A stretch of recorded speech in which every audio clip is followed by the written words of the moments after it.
لا حول ولا قوة إلا بالله العلي العظيم أعوذ بالله من الشيطان اللعين الرجيم بسم الله الرحمن الرحيم رب اشرح لي صدري ويسر لي أمري واحلل عقدة من لساني يفقهوا قولي اللهم صل على محمد وآل محمد وعجل فرجهم. خیران عزیزان، السلام علیکم ورحمۃ اللہ.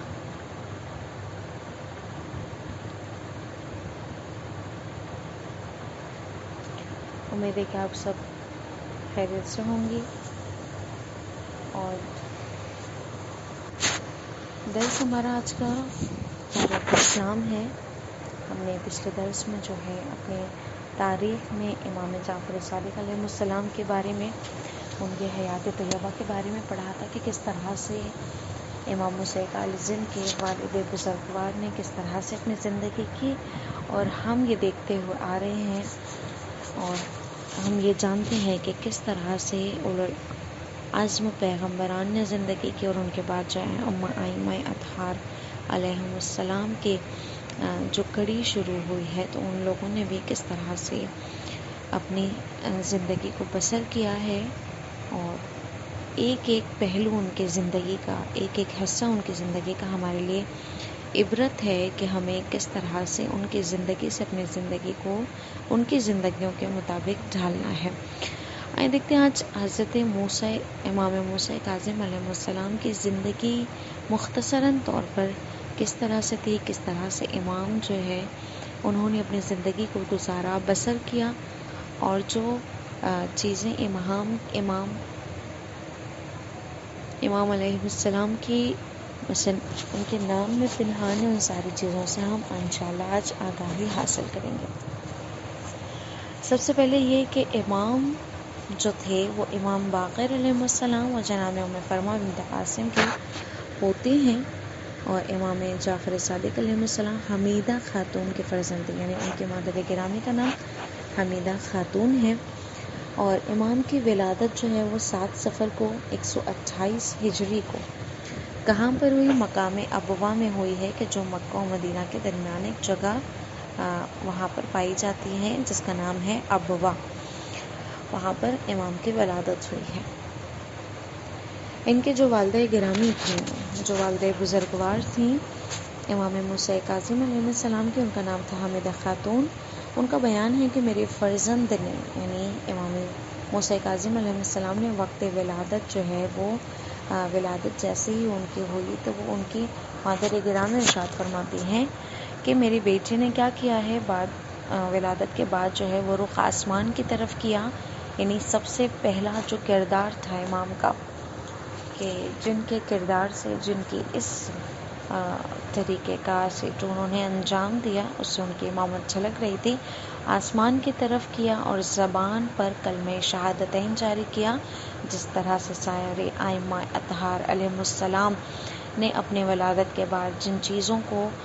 جو ہے وہ جاری کیا اور ان چیزوں کو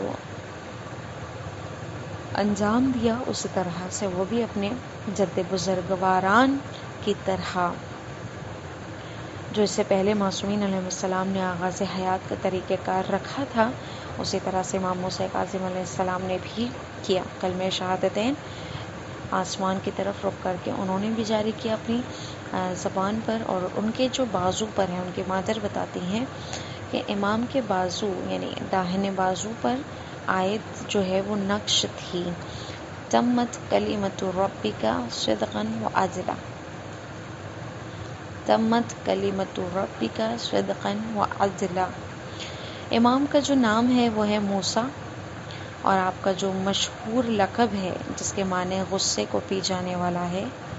اور ہو سکتا ہے کہ اس لقب کی ایک مصلحت یہ بھی ہے کہ پیغمبران اولوالعزم سے حضرت موسیٰ، یعنی امام کا جو نام ہے موسیٰ، یہ نبی اللہ کا نام تھا، کہ جو جناب موسیٰ علیہ السلام کا نام تھا وہی امام کا بھی نام تھا. ان کے نام کی مثلا یہ کہ امام کو غصے کو پی جانے والی جو صفت تھی، ان کا نام جو رکھا گیا تھا، اور یہ جو لقب جناب موسیٰ کا پایا، ان کے جو اسم تھا اس کی مصلحت یہ بھی بتائی جا رہی ہے کہ جو جناب موسیٰ تھے، جو کلیم اللہ تھے، ان کا ذکر آتا ہے کہ ان کی ایک صفت قرآن کریم میں جو ہے وہ غضبان بیان ہوتی ہے۔ تو قدرت نے شاید اس لیے یہ چاہا کہ جناب موسیٰ یعنی امام کاظم علیہ السلام کا نام جو موسیٰ رکھا گیا، یعنی خدا کی قدرت یہ بتانا چاہتی تھی کہ دونوں میں جب الہی کردار سامنے آ جائے اور تاریخ نبوت اور امامت میں اگر یہ فرق واضح ہو جائے کہ اگر قہر و جلال کا مرقع دیکھنا ہے، اس چیز کو وہاں پر اگر دیکھنا ہے تو نبی موسیٰ کو دیکھا جائے، لیکن اگر حلم و تحمل پروردگار دیکھنا ہے تو اس کا نمونہ امام موسیٰ کاظم علیہ السلام میں دکھائی دیتا ہے، جلوہ گر ہوتا ہے۔ تو یہ امام کی خصوصیات تھی کہ امام کو غصہ نہیں آتا تھا، اور امام ہر مرحلے میں جہاں پر غصے کا جواز بنتا تھا وہاں پر بھی امام جو ہے وہ بالکل سے پرسکون نظر آتے تھے۔ امام کے کچھ القاب ہیں، ان میں سے ہیں عبدس والے، صابر، امین، باب الحوائج وغیرہ، اور بہت زیادہ جو مثلا مشہور ہیں یہ سارے القاب ہیں۔ ان کی جو کنیت ابو الحسن، ابو ابراہیم، ابو اسماعیل ہے۔ امام کو جو سب سے زیادہ مشہور لقب ہے کاظم، ان کے اسم گرامی جو موسیٰ ہے اور مشہور لقب ان کا کاظم ہے، تحمل، قوت برداشت اور غصے کو ضبط کرنے والے کی صفت اتنی زیادہ نمایاں تھی کہ آپ کا لقب کاظم قرار پایا، یعنی اتنا زیادہ صبر، اتنا زیادہ تحمل، اتنا زیادہ ضبط کا حوصلہ تھا امام کے اندر کہ امام کو کاظم کہا جانے لگا، یعنی غصے کو پی جانے والا۔ آپ انتہائی ناگوار حالت میں بھی مسکراتے ہوئے نظر آتے تھے، یعنی حالات کیسے بھی ہوں لیکن امام ہمیشہ مسکراتے ہوئے نظر آتے تھے۔ اور مدینے کے ایک حاکم سے امام کو جو ہے بہت زیادہ تکلیفیں پہنچی تھیں، یہاں تک کہ جو وہ جناب امیر علیہ السلام، امیر المومنین علیہ السلام کی شان میں بہت نازیبہ الفاظ، بہت گستاخیاں کرتا تھا، مگر آپ نے اپنے اصحاب کو ہمیشہ ان لوگوں اس کا جواب دینے سے منع کیا، یعنی امام کے اصحاب جو ہے وہ تکرار کرتے تھے کہ امام ہمیں اسے بدلہ لینے کے لیے اجازت دے دیں، اور اس طرح سے انہیں غصہ آتا تھا وہ کس طرح سے شان امیر المومنین میں گستاخی کرتا تھا، لیکن امام نے ہمیشہ اپنے اصحابوں کو روکا اور انہیں کبھی بھی اجازت نہیں دی کہ وہ اس طرح سے جا کر ان سے بحث کریں یا اسے اس کی زبان میں وہ لوگ سمجھائیں کہ وہ جو کر رہا ہے اس چیز کا بدلہ لیں۔ خوب جب بہت زیادہ دن ایسے ہی گزر گئے تو اصحاب نے جب دیکھا کہ وہ گستاخیاں بہت زیادہ کر رہا ہے تو ان لوگوں نے آ کر امام سے شکایت کی کہ امام ہم سے اب ضبط نہیں ہوتا ہے، ہم سے اب یہ سنا نہیں چاہتا ہے، آپ ہمیں انتقام لینے کی اجازت دے دیں۔ تو امام نے فرمایا کہ تم لوگ ٹھہرو اور میں خود اس سے جو ہے وہ اس چیز کا بدلہ لیتا ہوں، ٹھیک ہے۔ امام جو ہے وہ جو حاکم تھا، وہ جو شخص تھا وہ اس کے کھیتوں پر موجود تھا، امام جاتے ہیں اس کے زراعت میں اور اس سے ملاقات کرتے ہیں، اور اس طرح سے امام نے اس کے ساتھ کردار نبھایا، اس پر احسان کیا، حسن سلوک کیا، اور امام نے فرمایا کہ گستاخیوں مثلا اس طرح سے وہ کردار سازی امام نے اپنی دکھائی کہ وہ پشیمان ہو کر اس نے کیا کیا، اپنے طرز عمل کو بدل لیا۔ اس کے بعد جب امام نے اس طرح سے اس کو بدلا، یعنی وہ جو نازیبہ الفاظ کہتا تھا، ان کے جد بزرگوار کے بارے میں گستاخیاں کرتا تھا، وہ بالکل اپنے آپ کو امام کے کردار سے بدل لیتا ہے۔ اب جب امام موسیٰ کاظم علیہ السلام جو ہے وہ واپس آتے ہیں تو انہوں نے آ کر اپنے اصحاب کو صورتحال ساری بیان کی اور فرمایا کہ دیکھو کہ میں نے اس کی بدکرداری کے عوض میں اس کے ساتھ حسن سلوک کیا، اور وہ اس شخص کو امام نے اپنے کردار سے بدل دیا۔ پھر امام نے ایک سوال کیا میرا برتاؤ جو میں نے کردار دکھایا وہ بہتر تھا، یا جو تم لوگ کی خواہش تھی انتقام لینے کی جو آنکھ بھڑک رہی تھی وہ بہتر تھا؟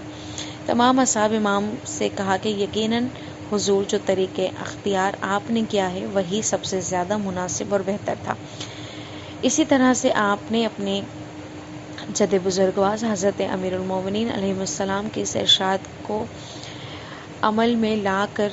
دکھا دیا کہ جو آج بھی نہج البلاغہ میں موجود ہیں کہ اپنے دشمن پر احسان کر کے فتح کرو. یہ امیر المومنین علیہ السلام کا کوٹیشن ہے کہ اگر کسی کے سامنے فتح حاصل کرنی ہے، اپنے دشمن کو زیر کرنا ہے، تو وہاں پر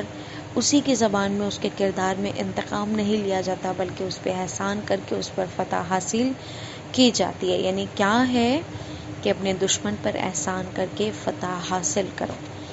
تو یہ کردار سازی ہے ائمہ اطہار علیہ السلام کی، کہ جس طرح سے امام موسیٰ کاظم علیہ السلام نے بھی اپنے جد بزرگوار کے اس جملے کو عملی جامہ پہنایا، اور وہی کردار انہوں نے اپنے دشمن کے سامنے ادا کیا اور اس پہ فتح حاصل کر لی اپنے کردار کے عوض. اس کے بعد آئیں دیکھیں کہ امام کی نماز اور ابو حنیفیہ کا سوال. یعنی امام کی زندگی کا ایک چھوٹا سا واقعہ کہ ابو حنیفہ نے حضرت امام موسیٰ کاظم علیہ السلام کو ایسی جگہ نماز پڑھتے ہوئے دیکھا کہ جہاں پہ سامنے لوگ گزر کر رہے تھے، یعنی ان کی آمد و رفت وہاں پر موجود تھی. تو فوراً سے حضرت امام جعفر صادق سے اس نے شکایت کر دی. یعنی ابو حنیفہ نے کہا امام سے کہ آپ نے ایسی جگہ پر نماز پڑھ رہے ہیں کہ جہاں پہ لوگ آمنے سامنے گزر رہے ہیں.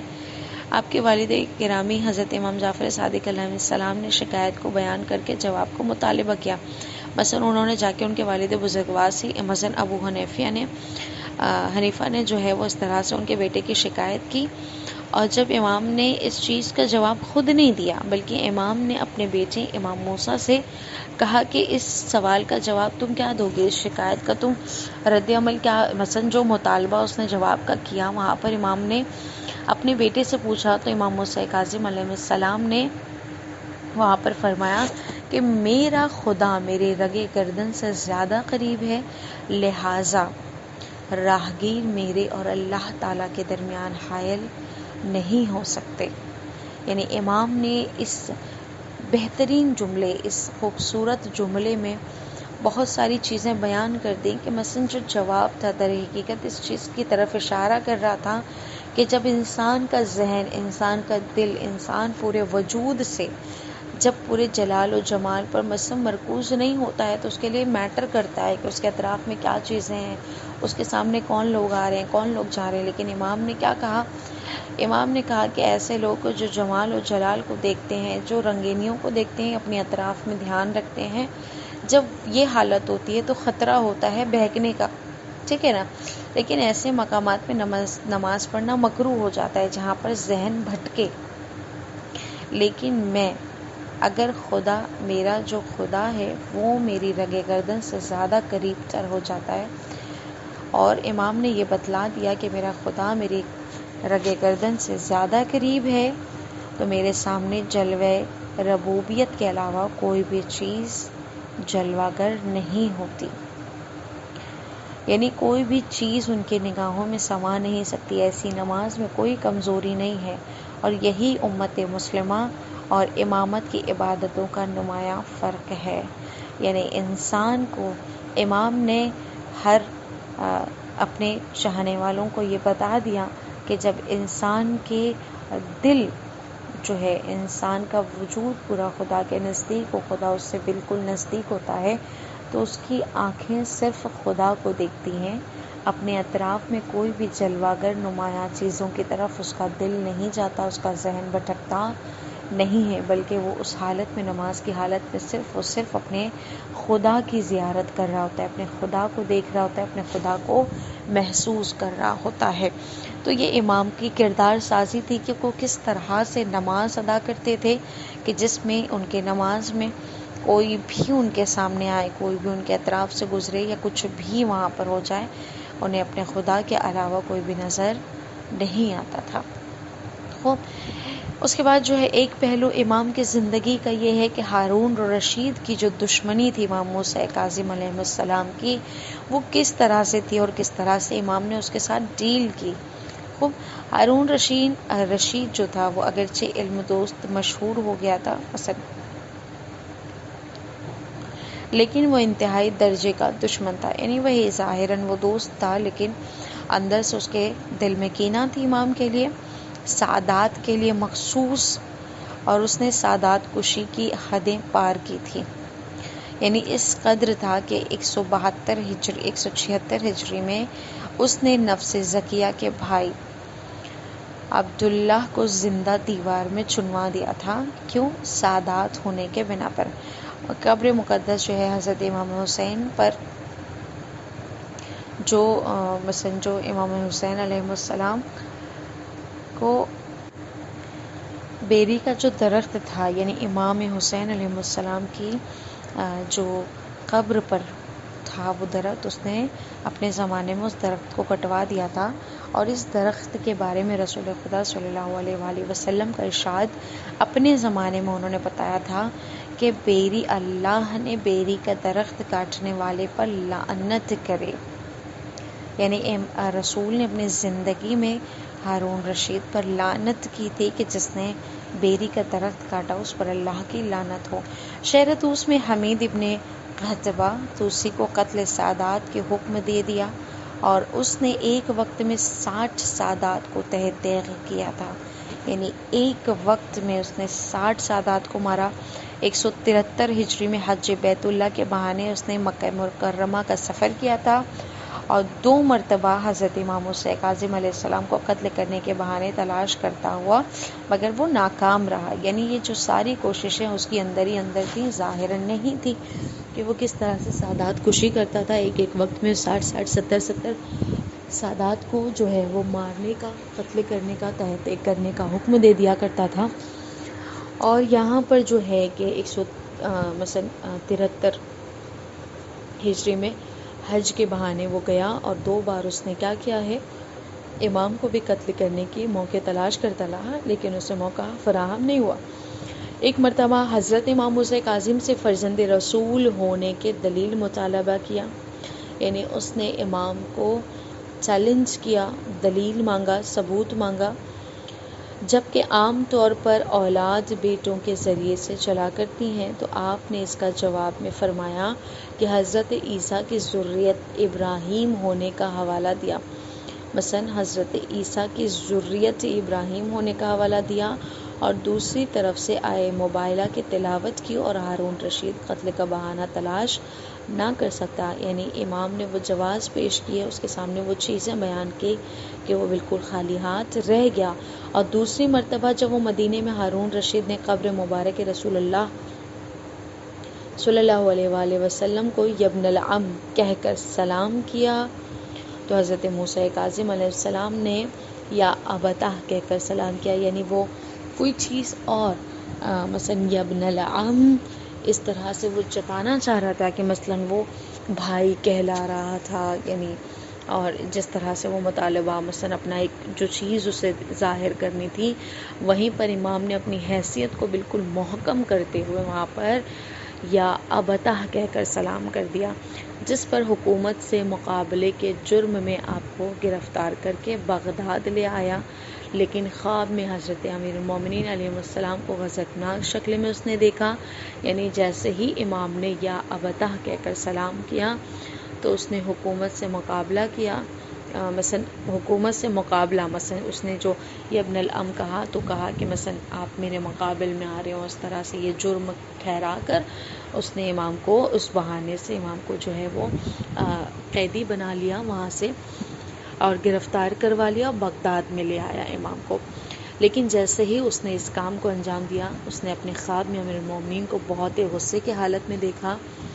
کہ وہ دیکھ کر مثلا اس نے کیا کیا، آزاد کر کے مدینہ واپس بھیج دیا. مطلب غضب کی حالت میں جب اس نے امیر المومنین علیہ السلام کو دیکھا تو اس نے آزاد کر دیا. پھر جو اس کے بعد کبھی اس نے یا مطلب جب قید میں امام مثلا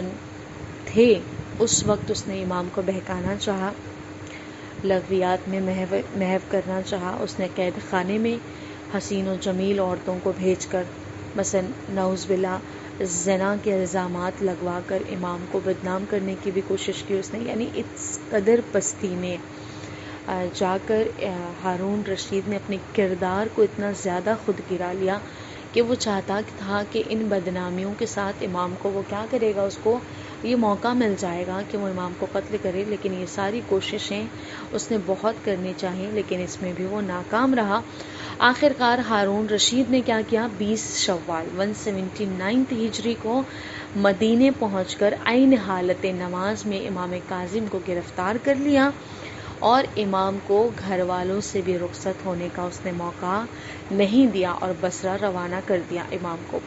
1 ماہ 17 روز کے بعد امام 7 ذی الحج کو بصرہ پہنچے ہیں، اور آپ کو وہاں پر قید خانے میں 1 سال تک رکھا گیا، یعنی امام کو بصرہ کے قید خانے میں 1 سال تک وہاں پر مقیم رکھا گیا ہے۔ اور امیر بصرہ ہارون رشید کا چچا زاد بھائی عیسیٰ ابن جعفر تھا، یعنی جو بصرہ کا حاکم تھا، جو وہاں کا بادشاہ تھا، اس نے اپنے مثلاً وہ اس کا چچا زاد بھائی تھا، کس کا، ہارون رشید کا چچا زاد بھائی تھا عیسیٰ ابن جعفر۔ اس نے سفارش لکھی کہ یہ بندہ خدا صرف عبادت میں مصروف رہتا ہے، اسے آزاد کر دے، تو اس نے امام کو بغداد طلب کر کے فضل بن ربیع کے قید خانے میں رکھ دیا۔ یعنی جب اس نے یہ دیکھا چچا زاد بھائی نے ہارون رشید کے کہ جو قیدی آیا ہے وہ سوائے عبادت کو کچھ نہیں کرتا، یعنی جو الزامات کے تحت اس نے بصرہ میں قید کر رکھا تھا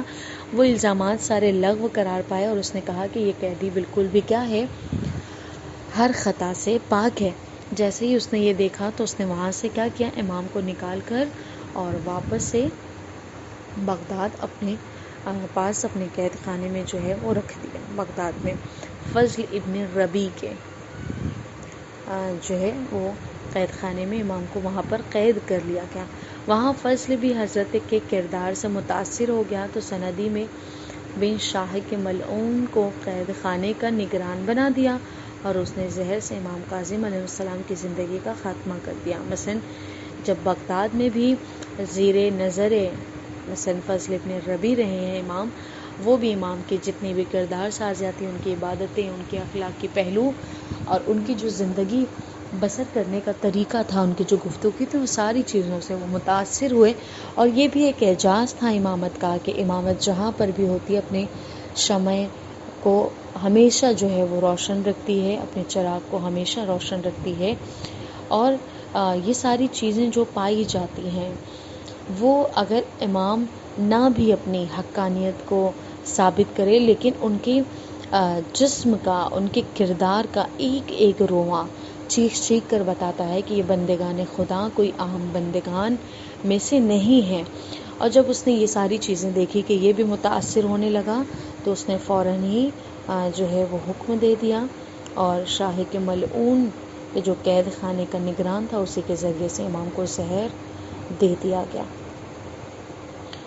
کچھ احادیث مبارک امام کے ارشادات میں پائی جاتی ہیں کہ جب ارشاد کرتے ہیں امام موسیٰ کاظم علیہ السلام، اللہ تعالیٰ کی طرف سے انسانوں کے لیے 2 حجتیں ہیں، ظاہری اور باطنی۔ ظاہری حجت اس کے لیے امام، مرسلین اور ائمہ علیہ السلام ہیں، اور باطنی حجتیں انسانوں کی عقلیں ہیں۔ یعنی انسان کو جو حجت خدا ہوتی ہیں وہ انسان کو زندگی، طرز حیات بیان کرتی ہیں جو فزیکلی ہمیں ملی ہیں، مثلا نبی، رسول اور ائمہ علیہ السلام، یہ سارے جو ہیں وہ ظاہری حجت ہیں، لیکن امام کہتے ہیں جو انسان کی باطن حجت ہے وہ اس کی عقل ہے، جو اس کو گائیڈ کرتی ہے سیدھے راستے کی طرف۔ ٹھیک ہے، پھر امام ارشاد فرماتے ہیں کہ دین خدا کو سمجھو، کیونکہ فقہ بصیرت کی کلید ہے اور مکمل عبادت و دنیا و آخرت میں عظیم مرتبوں تک پہنچنے کا ذریعہ ہے۔ فقیہ کی فضیلت، مثلا فقیہ کی فضیلت عابد پر ایسی ہی ہے جیسے سورج کی فضیلت ستاروں پر، اور جو شخص دین کے فقہ نہ حاصل کرے تو اللہ تعالیٰ اس کے کوئی چیز کو، کوئی عمل کو قبول نہیں کرتا۔ یعنی فقہ اور احکام زندگی، احکام اسلام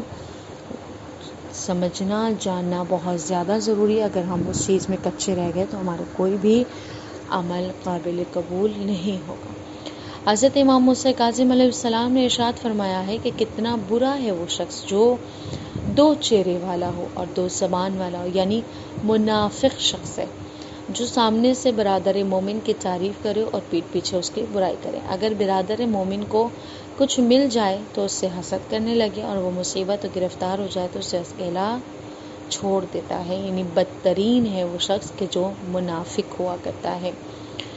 پھر امام ارشاد فرماتے ہیں کہ ایک مومن